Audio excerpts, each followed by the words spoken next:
Assalamu alaikum. This podcast has been brought to you by SeekersGuidance, the global Islamic seminary. Help us spread the light of prophetic guidance to millions around the world by becoming a monthly supporter. Make a small donation at seekersguidance.org/donate. As little as $10 a month can help people find life-changing guidance. The next question is, what are the qualities of shayateen al-ins and can they be Muslim? What are the qualities of shayateen al-ins and can they be Muslim? The shaitan is called the shaitan because he departs from what is right. Right? That's where the root comes from. There's a few different interpretations of where the word shaitan comes from and what the root shaitana or what the root is even. But it's this from the sense of the one who departs from the good, or the one who causes others to depart from the good. Right? So therefore, if you depart from the good, you are the one who's distant from good, and the one who distances from good. So the shayateen al-ins, right,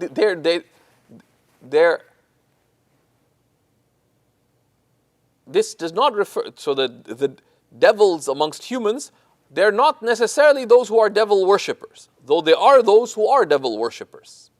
And they have been for a long time. From before Islam, there are some who dedicated themselves either out of delusion or deliberateness to worship the devil.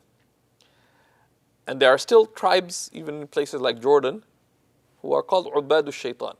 And it is generally sort of mild delusion rather than deliberately doing the devil's work, right?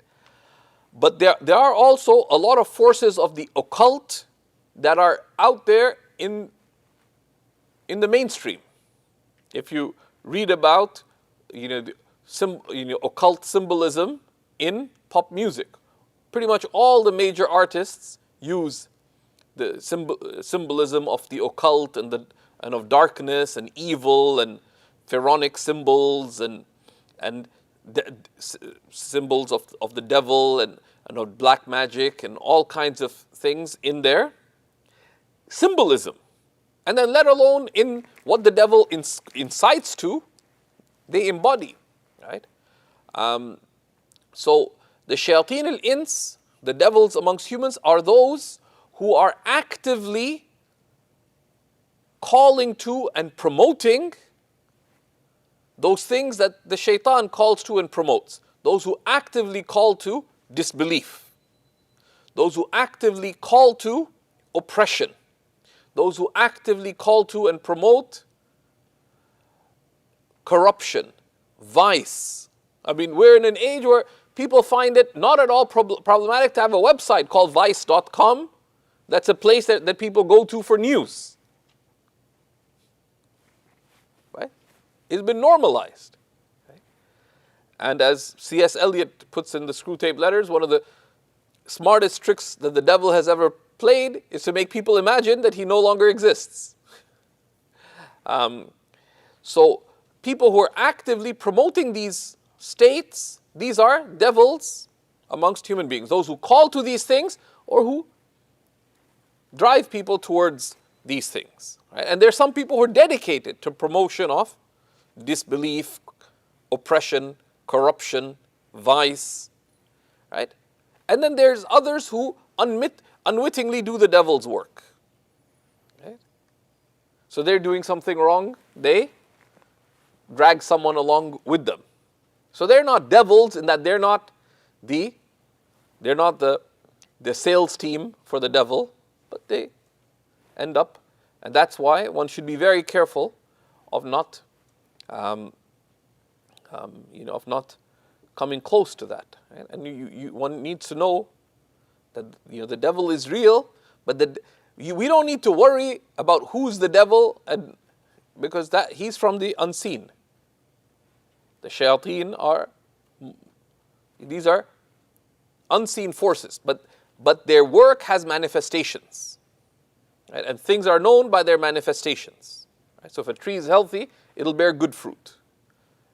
But there's a tree that is sick, you can tell that by what's manifest, by its fruit. The fruit will be tainted. But if the fruit of a tree is rotten, keep away from it. Okay? Keep away from it and strive to be a healer where you can. Okay? So this is, and we have to also be careful that we not fall into the ways of the devil, right? In the sense that there are things characteristic of disbelief and corruption and vice, etc. As believers, we keep away from those matters, right? Because innahu lakum aduwwum mubin. The devil is a manifest enemy to you. So that entails keeping a distance from those symbols of disbelief. And the standards for that very often have been, made people no longer think it grave. If you consider just one example, the impact that the film industry has had on public morality. Right? And this is an industry of corruption. So there was a documentary about Damascus or something that the French Cultural Center in Damascus decided to do a performance for, and they invited the scholars of Damascus to. And it was actually culturally sensitive, etc. None of them went. Why? Because it's being showcased in a theater. Okay? But that theater normally, what does it play? It plays things that, if one pauses, it's not innocent. There are deep underlying forces in play. And that people like Sheikh Hamza Yusuf in recent years have warned a lot about this, that one needs to be aware of the symbolism underlying these things. Or what drives the fashion industry, for example. What kinds of people are driving the fashion industry? It's not just innocent, right? And this affects people very, very deeply. The number of times that Muslim women, but also Muslim men come who have such problems with their self-image, etc. Why? Because human beings are being contorted into shapes that have been shaped by people with very ugly visions of the world, who are calling to the worst tendencies of humanity. And it's apparent even in male dress. Right? No one wore trousers that were tight around the mid-area, etc., in dignified society for much of human history. There are some weird things that happen in Europe in some phases if you study the history of dress. But by and large, like modesty was a governing value for both men and for women. But much of that gets lost. But it's not an accident, because there are many ugly forces within. So the way to keep away from these armies is to be aware. There are things in this life that are wholesome and good. The believer embraces those things, supports those things. And there are other forces that are ugly and dark. Okay? And one keeps away from them. But وَإِذَا مَرُّوا بِاللَّغْوِ مَرُّوا كِرَامًا. But when they passed by frivolity, or even worse than that, they passed by kirama, in a noble and dignified manner. So that's how we approach keeping away from such forces. Right? Thank you for listening. This podcast was brought to you by Seekers Guidance, the Global Islamic Seminary.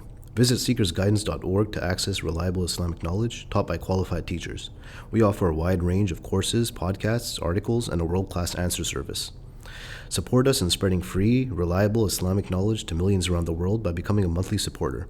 Visit SeekersGuidance.org/donate and make a small monthly commitment today. Our beloved Prophet, peace and blessings be upon him, said, "Whoever guides someone to goodness will have a similar reward." So don't forget to share this podcast and spread prophetic guidance.